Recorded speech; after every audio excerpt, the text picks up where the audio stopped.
Hello guys! Today, tuturo ko naman sa inyo kung paano mag-join ng agency. Okay. So, click mo lang yung pupo. Tapos, punta kayo sa My Agency. Tapos, pag nandyan na kayo sa My Agency, click nyo lang. At, ayan, nakapag-join na kasi ako. So, ganun lang. Ganun lang mag-join sa agency. Once nag-join kayo, once na-click nyo yung click join, lalagay nyo lang yung ID ng agent. Tapos nang nalagay, nakapag-join na agad kayo nun. So, that's it guys on how to join agency. My agency.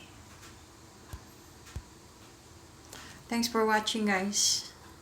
See you next time.